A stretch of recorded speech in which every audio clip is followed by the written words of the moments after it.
Hey everyone, it's Ron Johnson, and this is the Ron Johnson Show on Locked On Sports Minnesota. Got a loaded show today. Stefon Diggs, Justin Jefferson. I think Justin Jefferson can look at Stefon Diggs and see this could be my future. But Kevin O'Connell has a lot of control in what can happen next. How does Kevin O'Connell keep Justin Jefferson from becoming or feeling like Stefon Diggs in this Viking system? We'll talk about that, as well as the Minnesota Vikings were tiered NFC. Tier 1, 2, 3, 4. Where do the Vikings fall? We'll talk about that next on the Ron Johnson Show. Locked On Sports Minnesota Podcast. It's endless Minnesota Vikings talk with the diverse voices of your local experts. Now the Ron Johnson Show. On the field, in the broadcast booth, Ron Johnson is Minnesota sports. He's played with them, hung out with them, and grown up with all the big names in Minnesota sports. They're hanging out with Ron Johnson. It's the Ron Johnson Show on the Locked On Sports Minnesota Podcast. And it starts now.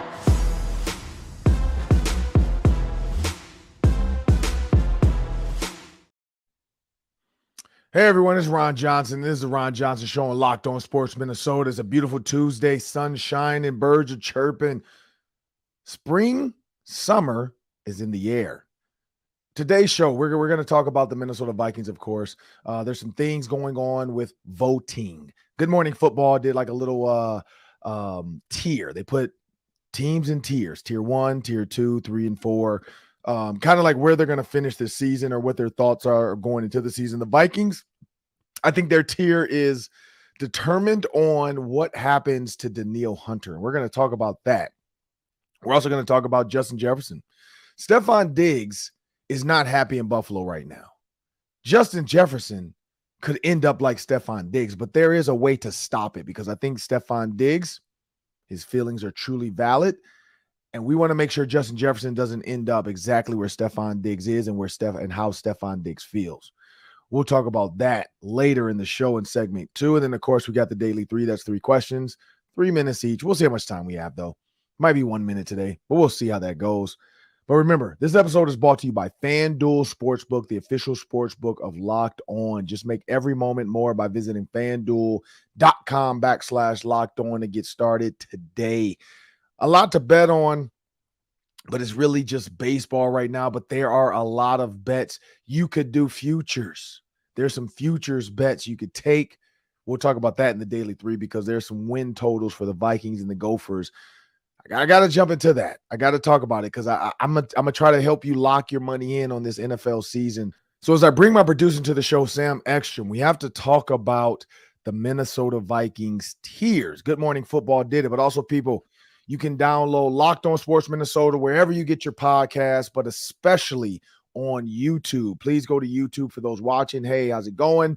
For those that have downloaded the Roku app or the Amazon Fire app, we thank you. I hope you guys are enjoying the show. Hope you like my shirt. Sam, I got this shirt. Pac-Man. Had nothing to do with Father's Day. Yeah, it's like Pac-Man, tic-tac-toe, and of course, my direction's off. This way. Wins. We know Pac-Man Jones likes to hate on Kirk Cousins, but Pac-Man Johnson, he's a Kirk Cousins fan. Yeah, I'm a Kirk Cousins fan, but I love Pac-Man. That's going to be every once in a while. I'm going to throw some things out there, some shirts, because I'm a big shirt guy. I like the T-shirt, so I got a bunch of these, shirts like this. I got some Father's Day ones I'm going to have to wear.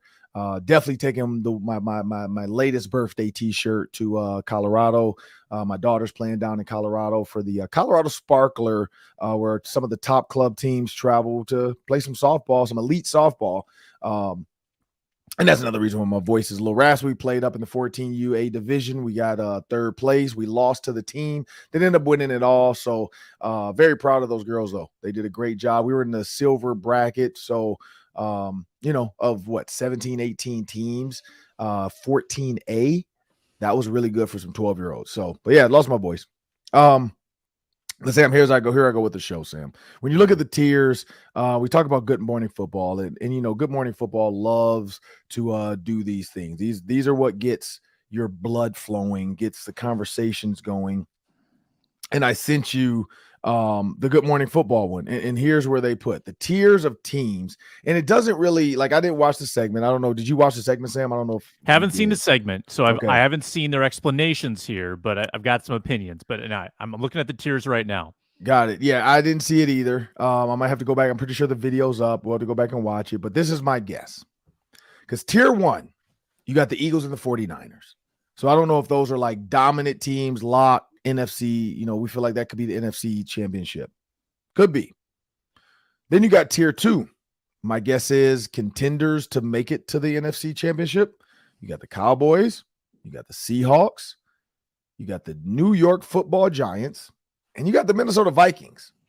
So this is an interesting tier. When I see Giants, I don't think Vikings. I think the Vikings are better than Giants, but that's because of my opinion of Daniel Jones. But the Giants did beat the Vikings last year.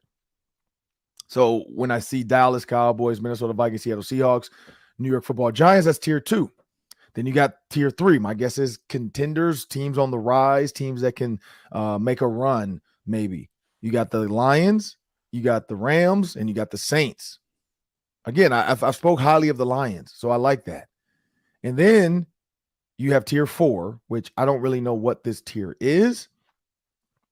But you got the Falcons, you got the Panthers, the Bears, the Bucks, the Packers. The Packers are in tier 4, and then Packers, the Washington Commanders. Yeah. So when you look at these tiers, Sam, I think they're spot on. I don't know much about Seattle right now. You know, I know Geno Smith had a good year last year. I know they've put some capital into making sure he's happy to be their number 1 quarterback. We know DK Metcalf is a big part of that, keeping him happy, having a healthy team, which they, you know, everybody starts off healthy right now. So we'll see. But Sam, when you see these tiers, do you think the Good Morning Football got it right? Well, first of all, they did kind of just pull last year's playoff teams and put them on the top. So a little recency bias there. You're biased based on last year's results. They did knock the Bucks down to tier 4 because they lost Brady. That makes sense. Yep. I appreciate, you know, as a show that covers the Vikings, we've heard a lot of noise about how the Lions are going to pass the Vikings, how the Adam Rank saying the Bears are going to go 12-5. In this tier ranking, they've put the Vikings on top in the NFC North. So you can appreciate that. Right.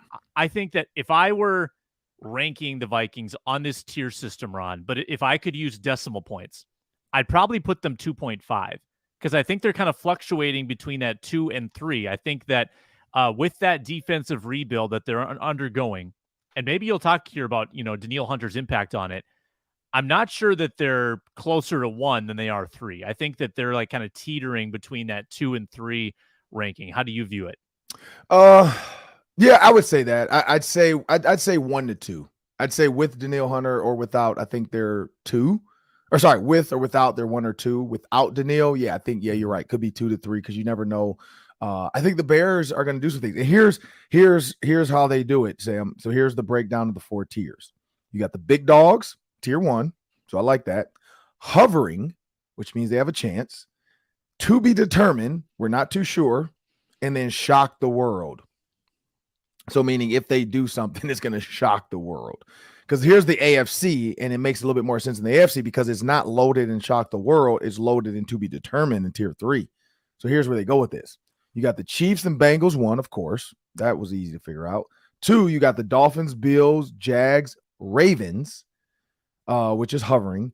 And then the to be determined, they loaded to be determined. They got the Steelers, Patriots, Jets, which Aaron Rodgers is in the to be determined. So that one's interesting to me. I thought I would have put the Jets in 2 with hovering. But you never know.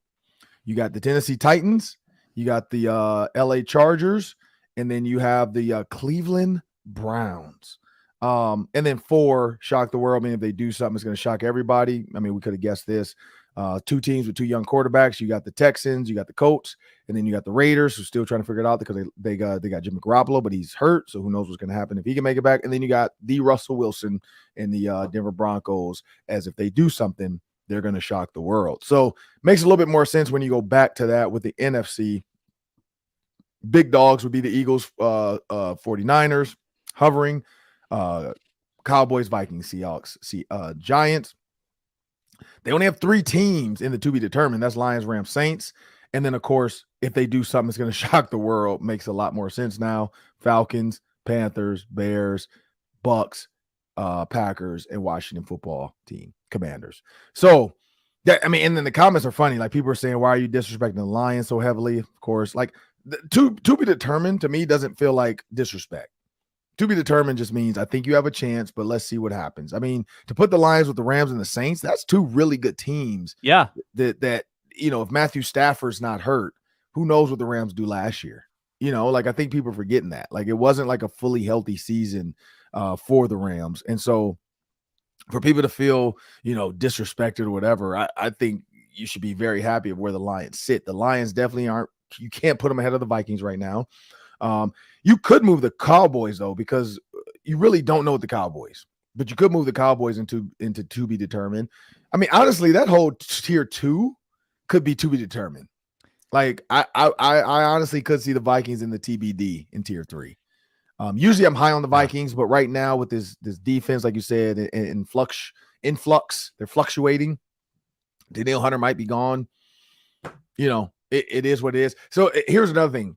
Somebody tried to make the correlation, but I don't see it because Rick Spielman was in town. They're like, oh, Rick Spielman is in town. He said that, every once in a while you have to trade big-time players. He had to trade Stefon Diggs. Kwesi's going to have to trade Danielle Hunter. I don't see the correlation there. Like, it's not the same thing. But I understand, like, trying to just create a story, because a part of that is this. If Kwesi makes the move to trade Danielle Hunter, what does he get for Danielle Hunter, and was it worth it? Rick Spielman trading Stefon Diggs was more Stefon Diggs not wanting to be here. I don't know if it's that with Danielle. I think it's Danielle wants money, and the Vikings don't think they can afford him plus Justin Jefferson. You gotta decide, because they were already cap strapped before all the moves they've made. And so that's where I see this is like Danielle Hunter can change the perspective. If he finds a happy, like, because I think one of the things somebody said was give him a 1-year deal, like let him get out of his deal after this year so he can go out and be free. But give him a big time signing bonus, maybe that doesn't hit you to 2024, 2025, or maybe spread it out. Like, hey, we're going to give it to you, but we're going to pay you over 3 years, even though we're going to give you a clause to get out. That money's yours guaranteed. Just let us spread it out over 3 seasons. Now for Danielle Hunter, he's like, I don't care. I'm not going to be here. I don't care what your cap looks like. Or, hey, man, look, yep, I want to get out, but I'm going to be a team player. Kind of like Anthony Barr did. He took a bunch of money up front and then allowed them, and then he was able to get out of his deal to move on to the Cowboys. So I could see Danielle Hunter maybe trying to do that too. Like, hey, let's come to an agreement of how much I want this year. If it's not 30, sorry, if it's $20 million, whatever that number is, to keep him happy. And then say, but we'll cut your year down to an option or something, or a player option, whatever, something that allows him to decide if he wants to come back and resign or if he wants to move on to free agency. That's the only thing. But again, do you feel like that would be amicable, Sam? Because you're letting Danielle Hunter out. Also, like you said, with these tiers, does that change the game? Yeah, I've seen a lot of people project that if they lose Danielle Hunter, then this suddenly becomes like a 6-win team. I don't know if one guy who's not a quarterback or Justin Jefferson makes that much difference. Correct. I don't. I think that it might change your win projection by like 0.1. I just think that one defensive player on the defensive line, I don't see that as being a season changer. Maybe it lowers your ceiling a little bit. But the defense already has plenty of issues too. I mean, I think that if they offered him like an extra $12 million to up his salary to like 17 this year and play for 1-year deal and then hit free agency and then be able to make whatever he wants on the open market next year, that to me seems relatively fair. I'm sure Danielle wants the long-term security, but if he gets paid relative to kind of his worth this year, I feel like that's a good compromise. I do agree. I agree on that. I think Danielle Hunter, Dalvin Cook hit the market, and now you see kind of what's coming out. Like, he just had a labrum surgery. Now he's saying he's feeling good. By the season start, he'll be 100% healthy, ready to go. He said having an injured labrum because he wore that sleeve. We all know that. He said every hit, because he was just on I think Adam Schefter's podcast. He was like, every hit You just didn't know if that shoulder was going to be able to, sustain the hit, and it might pop back out or whatever. It might tear your labrum even more. He said he had the surgery because he knew he had to do it. He did it in March, which is interesting timing. But he did it back in March. So maybe that was part of like not showing up too. Like, just look, I'm rehabbing. I'm getting my shoulder ready. I don't need to be out in the public eye. But also part of it was, the Vikings knew as well. Like, look, I know what you want. We don't have it. Let's just move on. Teams trading for him. Maybe he wouldn't have passed the physical, because that's the other part. A trade can't go through if the player doesn't pass the physical. So maybe the Vikings even knew that. Like, look, if we trade him now, he's not going to pass his physical until who knows when, August, September. Who knows when Dalvin Cook will be considered or deemed healthy. Because we've seen that happen before in trades where players are traded, and then it's like, pending player passing his physical. And then he goes to the team, and then we hear that trade didn't go through. We're going to cut him. Sorry. Mm-hmm. And, because the team's like, look, man, you just traded us a lemon. Now, a team can still take a player with an injury, though. Like, that's not unheard of to say, look, I'm taking Tom Brady knowing that he tore his ACL, or I'm taking Jimmy Garoppolo, which the Raiders did. I'm taking Jimmy Garoppolo knowing he has to have surgery because of the, injury from the season, so on and so forth. So it's not like this stuff is unheard of, but the tiers, as we said it, you see how it sits now. It's some interesting thoughts with it. But I will say the Vikings are hovering. They're right there. But without Danielle Hunter, maybe they are a TBD, because who knows what this defense is going to look like without him. But I would not want to let him walk out my door without getting some for him. Question is, what can you get for him? Like Rick Spielman was saying, he would definitely want to get a couple thirds or something like that, or a second and a third. I don't know if, who knows if you can get that. Like, if a team knows you're going to get rid of him anyway, play that game. Like, look, I'm going to just wait. I'm going to wait. I'm not giving up anything for him, knowing you're going to get rid of him anyway, and he wants to come to us, because we know players' agents are out there reaching out to these GMs too. Like, hey, what would you pay Danielle if we were able to come to you? Like, they have these meetings, they have these little text messages, these breakfasts, these cocktail hours. All that stuff happens. We know agents; they're good at their job. That's how Adam Schefter. I mean, I feel like Adam Schefter might be a secret bartender at somewhere, because he's always coming up with the info. So maybe he's a secret bartender at like wherever the GMs hang out, and they just don't know it. And all of a sudden he pulls off the mask like Scooby-Doo, and it's Adam Schefter. This whole time they thought it was their bartender, Nick. And nope, it was Adam Schefter. But I'm Ron Johnson, that's Sam Metron. We're going to jump into this next conversation, because there was another thing, and at some point, Sam, we'll talk about this. Good Morning Football did. They did the best offense and defensive player duo. So just one offensive player and one defensive player, and then who has the best duo. And they didn't kind of vote. They just had guys pick. Jamie Ertl said, Cooper Kupp and Aaron Donald. Shaquem, of course, picked his Seattle Seahawks. He put DK and Wagner. And then he put Jason McCourty, put CMC, Christian McCaffrey, and Joey Bosa. So, or Nick Bosa. I don't know, whichever one is on the 49ers. But CMC and Bosa. And so when you think about Justin Jefferson and Danielle Hunter, you put them up there. I don't know if there's another defensive player. I guess Danielle Hunter now would be the best defensive player on that team. So where does Justin Jefferson and Danielle Hunter fall? Who knows? But I do know this. We can't lose Justin Jefferson the same way the Vikings lost Stefon Diggs. We're going to talk about that next after a word from our sponsors. Thanks, Ron. Yeah, let me tell you about FanDuel and baseball season being in full swing. Hockey's done, basketball's done. You can wager on baseball now at FanDuel. The Twins are favored over the Red Sox tonight. They are minus 142 on the money line, over under 8.5. You can bet on that game and all the Major League Baseball games at FanDuel. And if you're a new customer, you can snag that no sweat first bet up to $1,000 back in bonus bets if your first bet doesn't win. FanDuel.com/locked-on to join today. Don't miss your chance at that no sweat first bet. They've got great promotions at FanDuel in addition to that no sweat first bet as well. You get paid instantly when you win. It's FanDuel, an official partner of Major League Baseball. Major League Baseball trademarks used with permission. Well, Sam, we got to talk about this, man. It's the elephant in the room. Stefon Diggs, wanted his way out of Minnesota. What was going on with Minnesota and Stefon Diggs? Well, faked the flu, then came back, said he's not happy. everybody said all the right things. Man, we really want Diggs here. We love Diggs. Adam Thielen said, that's my boy. It's my best friend. But I know sometimes you got to do what's best for you. Stefon Diggs then turns around, gets traded to the Buffalo Bills. And the Minnesota Vikings draft Justin Jefferson. Everything works out great. Stefon Diggs goes on. There's videos out there you've showed me of Stefon Diggs saying, I really appreciate you, 17. I love you, Josh Allen.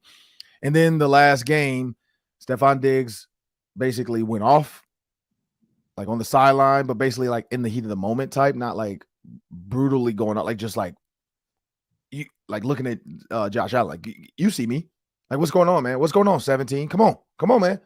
And Josh Allen ignoring him, looking at his tablet. There's rumors about what was going on in Josh Allen's head before that game. I think they lost by 17 or something like that. And then people said they saw Stefon Diggs run to the locker room, grab all of his stuff, didn't shower, because who needs to shower after a loss like that? Just go home, and was going to leave. Like, wasn't going to sit down for the last team meeting, wasn't going to listen to the coach give the last speech. And then one of the coaches ran down the tunnel, stopped him, said, hey, man, don't do it this way, man. Don't end it this way. Like, come back to the locker room. And so they were able to get him back into the locker room. But he was ready to go. He was pissed off. He's like, I don't want to be around these dudes. Fast forward now, he doesn't want to be around these dudes. Now, his agent did say he was in the building. I think that's the story that we're not seeing. Stefon Diggs was in the building for minicamp. He showed up, I think they said that Tuesday or something, but he wasn't going to participate. So Stefon Diggs did show up. When you think about Stefon Diggs showing up, that's when the messages came out of, if you want to cap, if you want to lie, blah, blah, go ahead. If that helps you sleep at night, that makes you feel better. But what is really going on? Because Josh Allen says it's not about football, it's about other stuff. Sean McDermott said, I'm worried, because he knows what's wrong.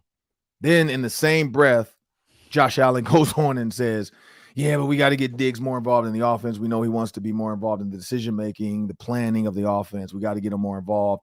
And when you go back to that last game, the guy that has 1,400 yards, 11 touchdowns, all this great stuff, 154 targets. I think in that game he had like 4 catches maybe or something like that. In that last game. So definitely not happy with the game planning of the final game of the season, when you need to win and you don't come to me.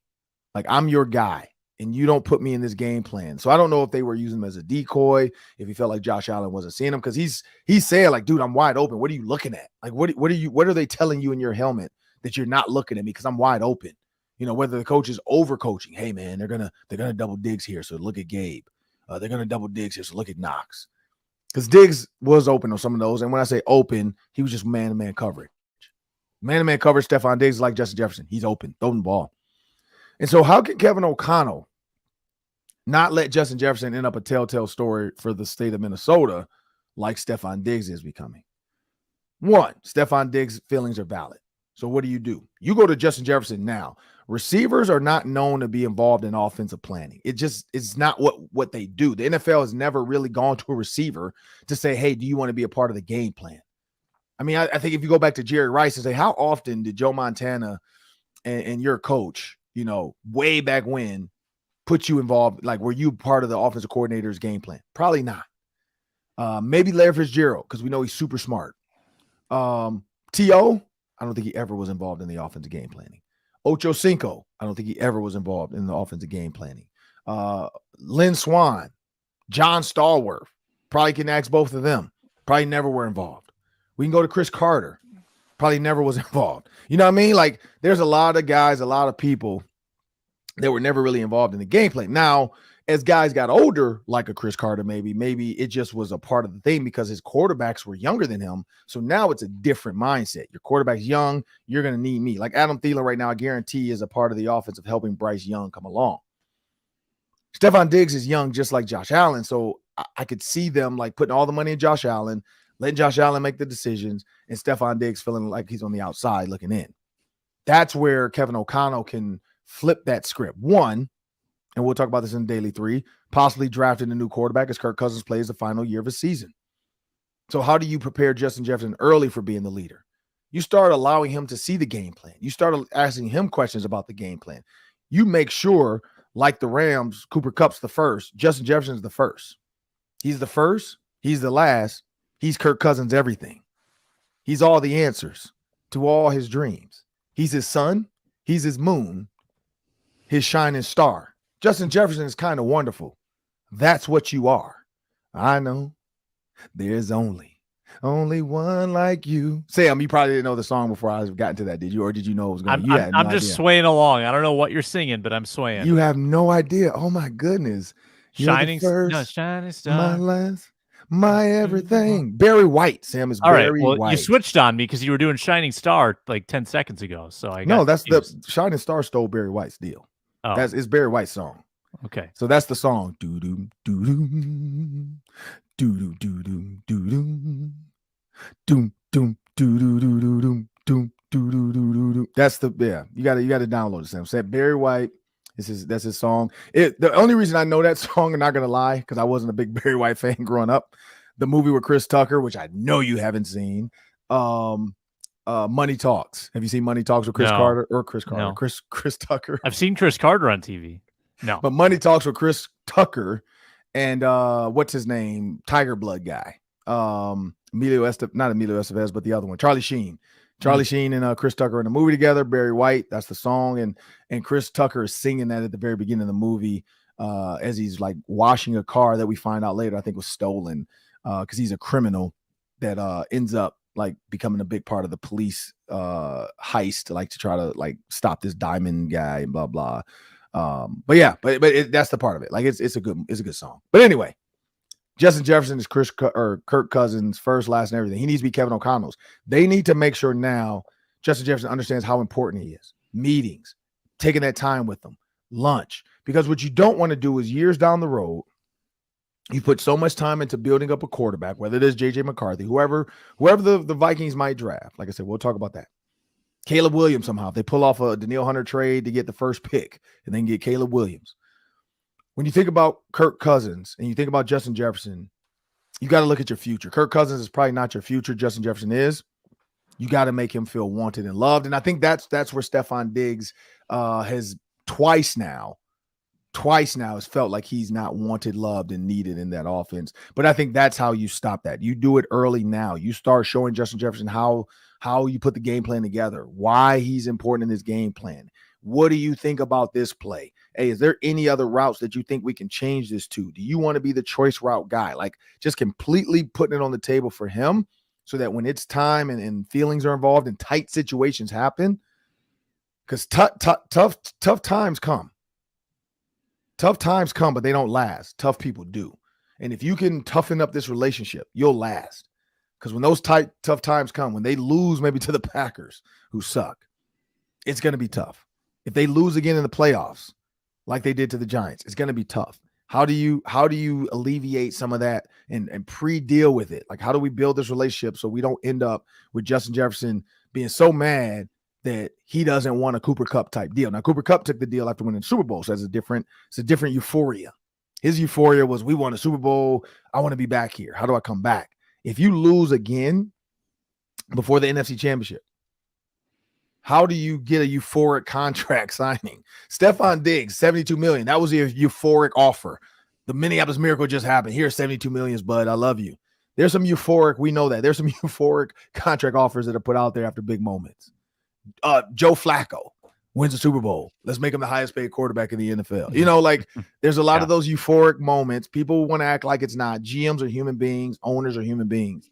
You can create a euphoric moment and get paid off of it. Stefon Diggs got paid. Not say he's not worth the money, but he got paid off the miracle. So that's what Cooper Kupp took a friendly deal because of the euphoric Super Bowl moment. That's what you don't want. You don't want Justin Jefferson having a terrible season and then we got to go to the negotiation table. Because now he's pissed off and it's like, man, I'm not taking less than 30. Screw y'all. I want 30 a year. Because if y'all don't give it to me, I know the Lions will. Or I know the Packers will. Somebody will.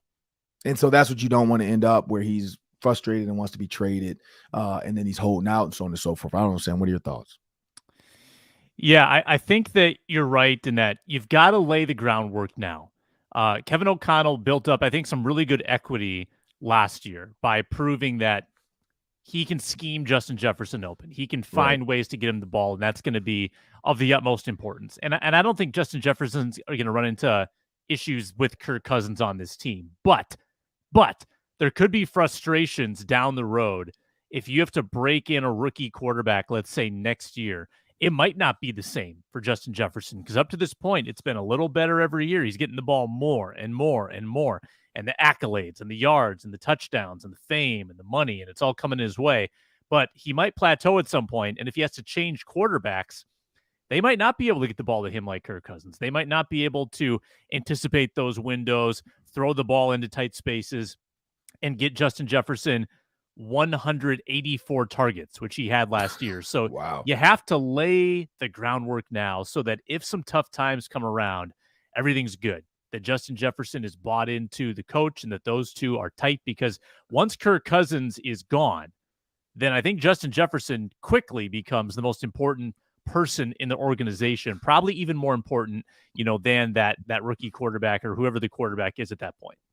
Yeah, and another song that came to mind, Sam, and I don't know if you know this one. You don't know what you got till it's gone. I don't know if you know that one. You've heard it, but I don't know what it is. Yeah. So I feel like that's where the Vikings are going to end up too, because we're going to talk about quarterbacks. Todd McShay has already slotted a quarterback to the Minnesota Vikings next year, saying if they pick 20th, which means same kind of predicament in the playoffs, but they lose right at the edge, so they get the 20th pick. And he slotted a quarterback to the Minnesota Vikings. But I feel like if they do draft this guy and Kirk Cousins does leave, it's going to be that moment where you're like, I didn't know what we had, and now it's gone. Ain't no sunshine when he's gone. And a song in Ron's heart today. We're going to put a mashup together of all the music. Hey, I'm telling you, it is. Because and And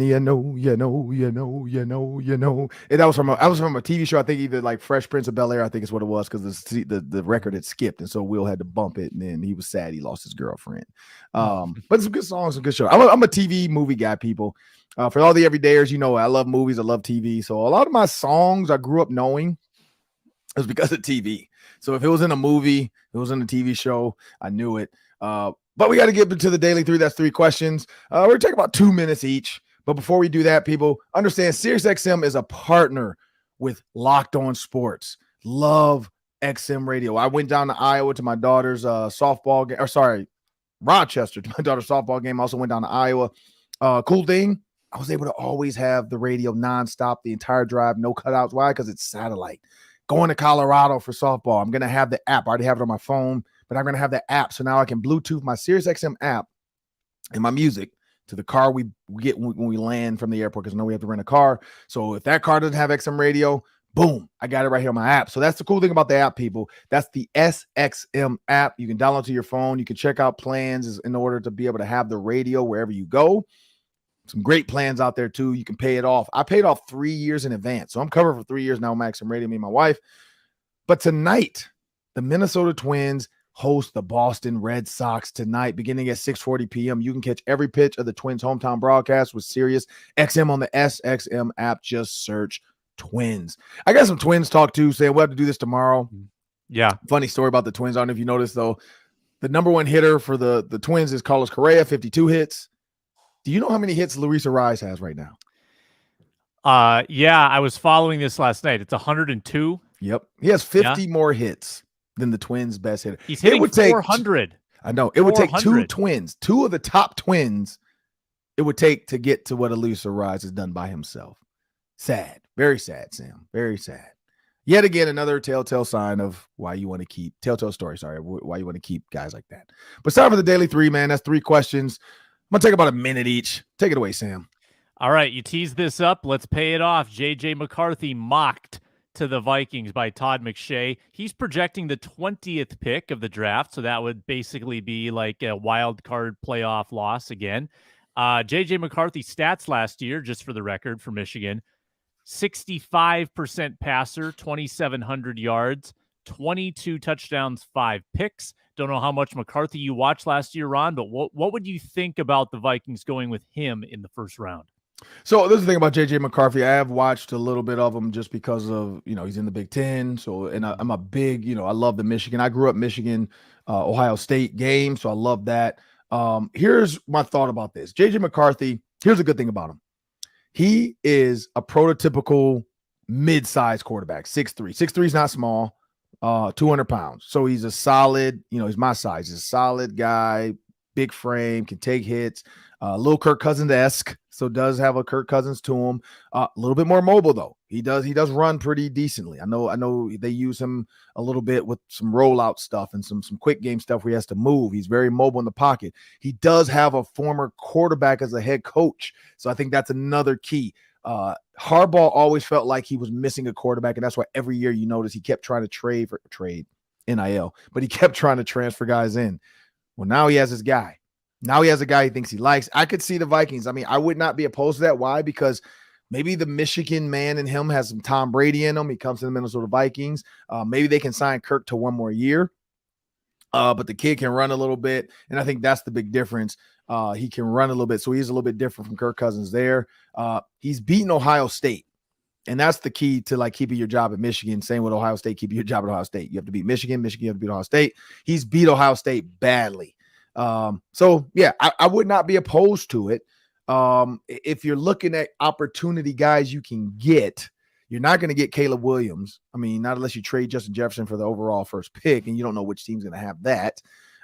So yeah, I just don't. I could see that. I could talk myself into thinking JJ McCarthy with JJ to JJ has a nice ring to it. So I could see that. I don't know. What are your thoughts?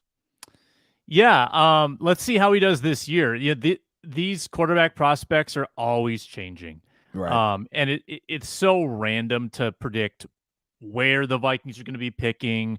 Where's JJ McCarthy going to be available? He's only got 1 year really of being a starter on his resume. So let's see what happens this year. I'm not going to get too invested in any one prospect until I know that they're available where the Vikings are picking. I don't want to fall in love and then have him be too good that he goes like with the second overall pick. So let's pump the brakes on it. That's my philosophy. The one thing I will say, JJ McCarthy, the reason he has 5 interceptions is because he had a great run game, and it's going to get better. Donovan Edwards was supposed to take over because they thought Blake Corum was going to go to the league because he was the best back in the Big Ten, in my opinion. He came back. So now you got Blake Corum, Donovan Edwards, two guys that could both give you 1,000 yards, a la Maroney and Marion Barber.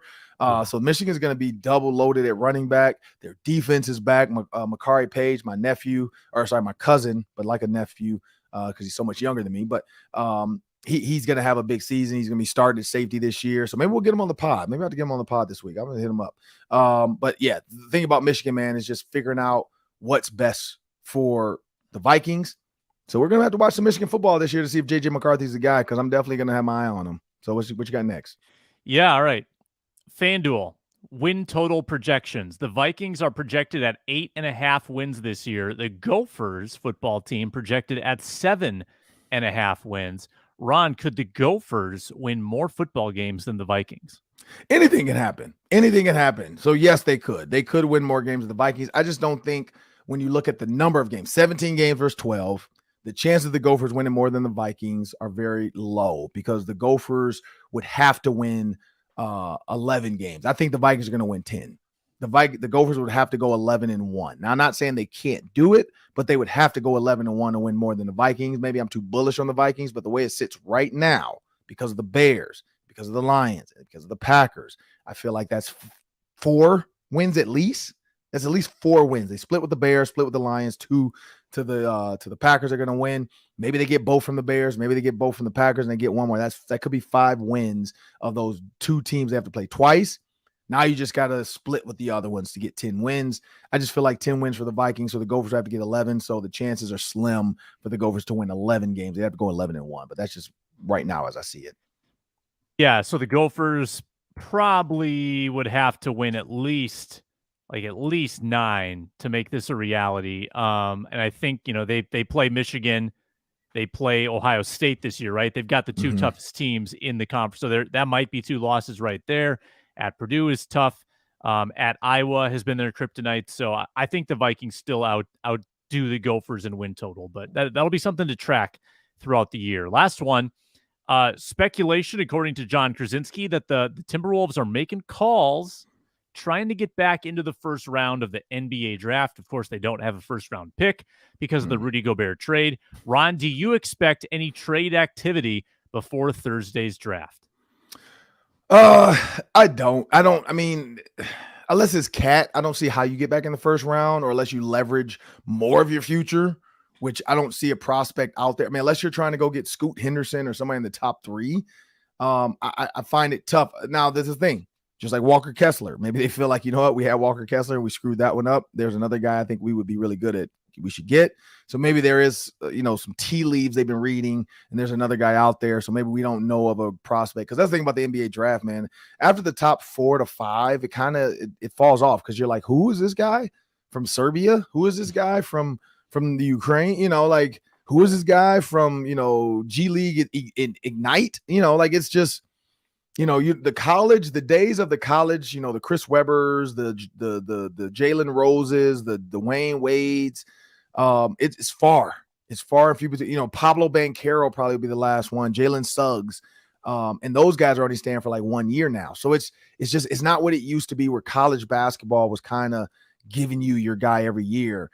Now you're getting it from all over. You're getting it from overseas. You're getting it from these Serbian kids, these high school G League kids who don't go to college, just go to G League for 1 year and then they come out. So it's such a drastic change. And the G League is not something we're all streaming unless you're a diehard scout or a basketball fan. I think that's the tough thing about the way this draft sets up. But no, I don't feel like they're going to make a move because that's just not what Minnesota sports do. We don't make big moves unless it's Justin Jefferson, Stefon Diggs type stuff.